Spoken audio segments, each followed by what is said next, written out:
pagi. Pertama-tama saya mengucapkan puji dan syukur kepada Tuhan Yang Maha Esa karena atas kemurahan Tuhan saya bisa melaksanakan seminar online ini. Saya juga berterima kasih kepada Ibu Friska Septiani Silitonga, SPD MSc, dan Ibu Fitria Koirunisa, SPD MED, atas bimbingan dan arahannya dalam menyusun proposal ini.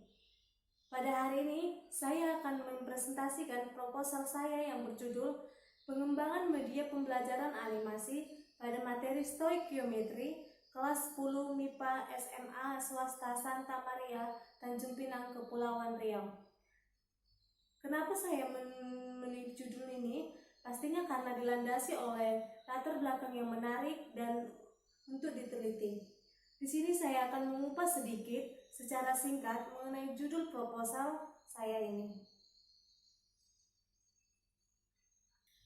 Di sini saya membagikan bab 1 ke dalam beberapa subbab, yaitu latar belakang masalah, yang kedua rumusan masalah, yang ketiga tujuan penelitian, yang keempat spesifikasi yang diharapkan, yang kelima manfaat penelitian, yang keenam asumsi dan keterbatasan, dan yang ketujuh definisi operasional. Di sini saya akan mengupas satu persatu dari bab 1 pendahuluan.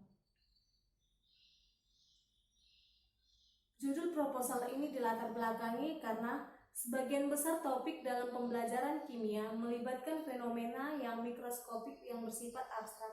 Nah, di sini tujuan animasi ini adalah untuk mampu melibatkan secara langsung untuk melihat senyawa-senyawa kimia yang bersifat abstrak. Yang kedua yaitu 60% guru masih menggunakan metode pembelajaran ceramah tanpa mengembangkan media pembelajaran yang ada. Di SMA Swasta Santa Maria, 60% guru belum menggunakan media sebagai alat pembelajaran untuk memudahkan peserta didik. Yang ketiga yaitu sebagian besar topik dalam pembelajaran kimia melibatkan fenomena yang dapat tidak melibatkan secara langsung. Nah, di sini tujuan animasi ini adalah untuk memperjelas dan memudahkan peserta didik dalam mempelajari kimia. Selanjutnya yaitu ada rumusan masalah dan tujuan penelitian. Rumusan masalah dari judul proposal saya ini adalah: yang pertama, bagaimana validitas media pembelajaran animasi pada materi stoikiometri yang dikembangkan. Yang kedua, bagaimana kepraktisan media pembelajaran animasi ini pada materi stoikiometri yang dikembangkan. Tujuan dari penelitian saya yaitu untuk dapat mendeskripsikan validitas media pembelajaran animasi pada materi stoikiometri yang dikembangkan. Yang kedua adalah mendeskripsikan kepraktisan media pembelajaran animasi pada materi stoikiometri yang dikembangkan. Nah, spesifikasi produk yang diinginkan oleh peneliti adalah: yang pertama, media pembelajaran yang dikembangkan dengan berbasis animasi yang memuat materi stoikiometri untuk kelas 10 MIPA SMA Santa Maria. Nah, di sini saya akan membuat suatu animasi yang dapat mencakup materi tentang stoikiometri. Yang kedua adalah media pembelajaran tersebut terdiri dari halaman depan, petunjuk penggunaan media, kompetensi dasar dan tujuan pembelajaran, materi yang terdiri dari stoikiometri, subbab konsep mol, komposisi zat. Yang selanjutnya adalah media yang disajikan berisi gambar, materi dan video yang memuat materi stoikiometri. Manfaat dari penelitian ini adalah: satu, bagi peserta didik.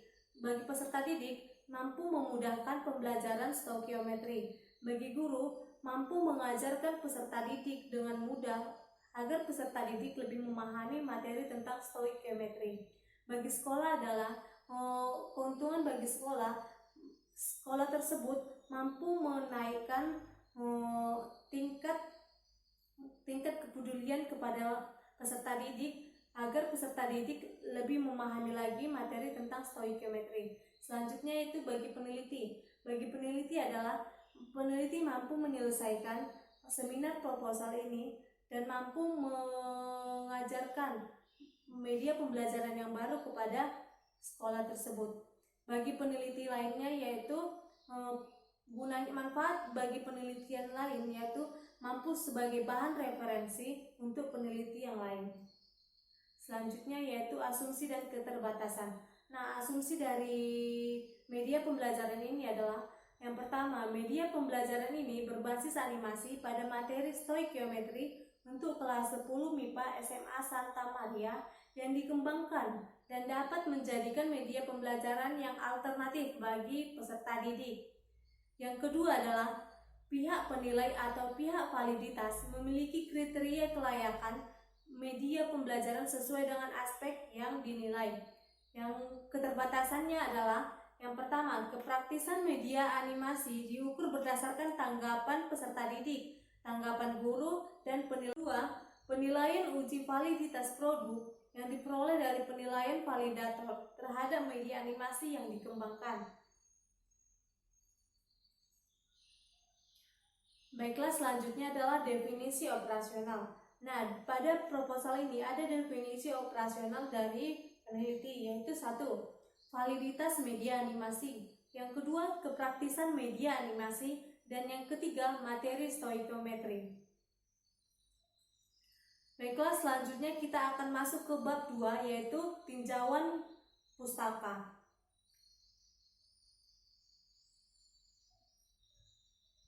Baiklah, di dalam bab 2 ini, di dalam tinjauan pustaka ini, ada beberapa subbab yang akan saya presentasikan. Landasan teori. Yang kedua, penelitian yang relevan. Yang ketiga adalah kerangka berpikir.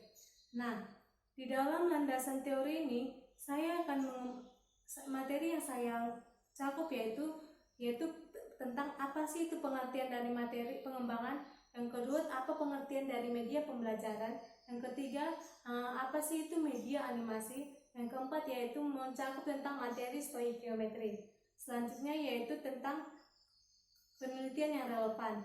Nah, di dalam penelitian yang relevan ini, yang pertama yaitu hasil penelitian Dhani Ramzani 2006 dengan judul pengembangan media animasi pada materi teori tumbukan. Nah, di sini adalah perbedaannya yaitu tentang materi yang digunakan. Yang kedua adalah hasil penelitian Sri Gustiani Nur Fardiawati Lila Rosilawati 2013 dengan judul pengembangan media animasi berbasis representasi kimia pada materi larutan penyangga. Nah, di sini adalah perbedaannya tentang pengembangan media animasinya berbasis representasi kimia, yaitu tentang materi larutan penyangga. Selanjutnya yaitu hasil penelitian dari Oktavi Arina Manasikina dengan judul aplikasi model pembelajaran STAD dengan media animasi untuk meningkatkan kualitas pembelajaran kimia dasar materi stoikiometri.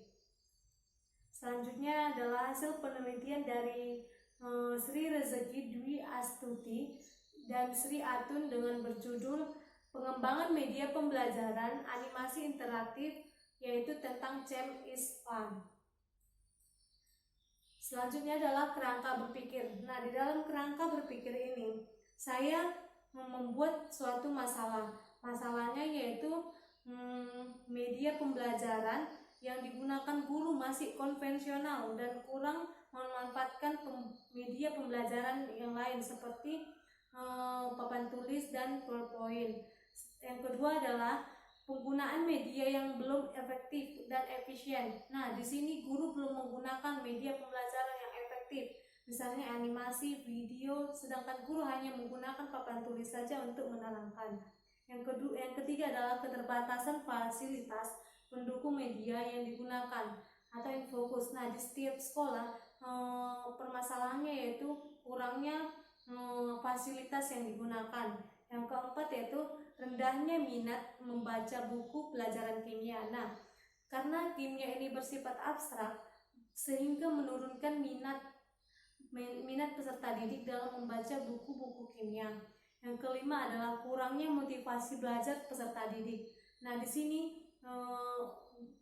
peserta didik kurang termotivasi untuk lebih rajin lagi belajar kimia. Yang keenam yaitu materi bersifat abstrak sehingga peserta didik kesulitan dalam memahami materi. Nah, di sini seperti yang kita ketahui bahwa kimia itu adalah mata pelajaran yang bersifat abstrak sehingga peserta didik sulit untuk memahami pelajaran kimia. Nah, di sini saya membuat beberapa solusi untuk dari setiap masalah tersebut, yaitu perlu adanya media pembelajaran yang dapat meningkatkan pemahaman materi sekaligus memotivasi peserta didik dalam pembelajaran. Yang kedua adalah media pembelajaran animasi pada materi bentuk molekul. Nah, di sini saya akan membuat suatu animasi sehingga peserta didik mampu memahami pelajaran kimia tentang stoikiometri ini. Dari media pembelajaran ini saya akan mengembangkannya melalui jenis penelitian R&D dengan model pengembangan ADI, analisis, design, development, implementation, dan evaluation. Yang selanjutnya yaitu produk media pembelajaran ini yang saya gunakan yaitu Macromedia Flash dan Adobe Flash. Selanjutnya yaitu metode penelitian. Dari metode penelitian ini saya ada 4 subbab yang akan kita bahas di dalam metode penelitian ini. Yang pertama adalah jenis penelitian, yang kedua model penelitian dan pengembangan, yang ketiga prosedur penelitian dan pengembangan, yang keempat uji coba produk. Nah, di dalam metode penelitian ini ada jenis dan model penelitian. Jenis penelitian yang saya gunakan yaitu penelitian research and development, yaitu penelitian dan pengembangan atau sering disebut sebagai R&D, yang merupakan metode yang digunakan untuk menghasilkan produk baru atau menyempurnakan produk yang sudah ada dalam menguji validitas dan kepraktisan produk tersebut. Selanjutnya yaitu model penelitian. Model penelitian yang saya gunakan adalah penelitian dan pengembangan yang dilakukan berdasarkan model pengembangan ADI, yaitu analisis, design, development, implementasi, dan evaluation. Selanjutnya adalah prosedur penelitian dan pengembangan. Nah, di sini ada langkah-langkah dalam pengembangan media yang saya buat, yaitu pertama pencarian masalah atau mencari data awal. Yang kedua, analisis masalah. Di sini saya akan menganalisis masalah apa yang terjadi pada peserta didik tersebut. Yang ketiga, desain produk. Nah, di sini saya akan mendesain produk yang sesuai dengan masalah yang telah saya temukan. Yang keempat yaitu pengembangan draft produk. Nah, di sini saya akan membuat suatu kerangka dari produk tersebut. Selanjutnya yaitu implementasi sementara. Nah, di sini saya akan mengimplementasikannya secara sementara. Yang selanjutnya itu evaluasi produk. Dari hasil implementasi saya tadi, saya akan mengevaluasi produk itu. Apakah kekurangan yang terdapat dalam produk tersebut. Yang selanjutnya itu uji pelaksanaan lapangan. Nah, setelah saya melakukan evaluasi, saya akan menguji pelaksanaannya ke lapangan, yaitu ke SMA Santa Maria ke Tanjung Pinang. Ini setelah dia diuji pelaksanaan lapangan, dia akan disempurnakan kembali produknya.